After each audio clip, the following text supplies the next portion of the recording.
আসসালামু আলাইকুম। আমার প্রিয় আপু ভাইয়ারা সবাই কেমন আছেন? আশা করি আল্লাহর রহমতে ভালো আছেন, সুস্থ আছেন। আজকে আকাশটা একদমই মেঘলা মেঘলা। রাত্রে ২-১ ফোঁটা করে বৃষ্টিও হয়েছে। আর মেঘলা মেঘলা আকাশ থাকলে আমার ছাদে উঠতে কিন্তু খুব ভালো লাগে।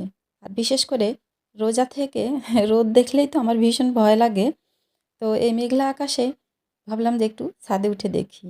আর রমজান মাসে কিন্তু ছাদের পরিচর্যা আমি করি না, পুরোটাই জুবারের আব্বুই করে।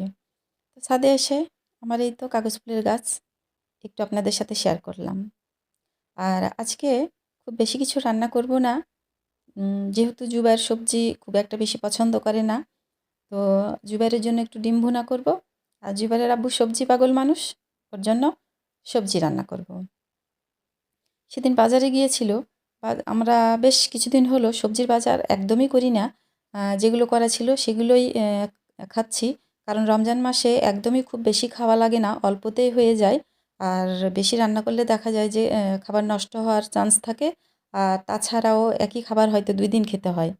তো তার জন্যই চেষ্টা করি খুবই অল্প রান্না করার। তারপরেও কেন জানি মনে হয় একটু, একটু করে থেকেই যায়। তো ওর আব্বু বাজারে যেয়ে টাটকা, টাটকা খুব সুন্দর মূলা দেখতে পেয়েছে। আর ওর আব্বু জানে যে আমি মূলাটা খাই। আমাকে কিন্তু মূলা খেতে খুব ভালো লাগে। বিশেষ করে আমি মূলাটা সালাদ হিসাবে বেশি খাই। তো বাজার থেকে মূলা নিয়ে এসেছে। এসে আমাকে বলছে যে, "তোমার জন্য খুব টাটকা সুন্দর মূলা নিয়ে এসেছি।" তো আলহামদুলিল্লাহ, কোনো ব্যাপার না। কারণ আমি মূলা যেহেতু খাই, তো সেই মূলাটা দিয়েই আমি আজকে চচ্চড়ি করছি শুটকির মাছ দিয়ে। এখানে আছে ডাঁটা, আলু, মূলা। একবারে মাখিয়ে চাপিয়ে দিচ্ছি।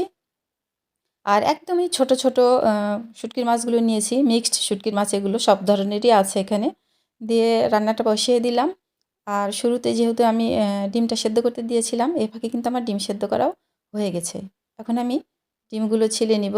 আর ওইদিকে তো সবজি রান্না হচ্ছেই, যেহেতু অনেক বেশি রান্নাবান্না না। আর প্রত্যেকদিন ইফতারের কোনো আইটেম করি না। যেদিন, যেদিন খেতে মন চায় বা হয়তো জুবায়ের বলল বা নিজের ইচ্ছাতেই মাঝে, মাঝে করলাম, এই তো।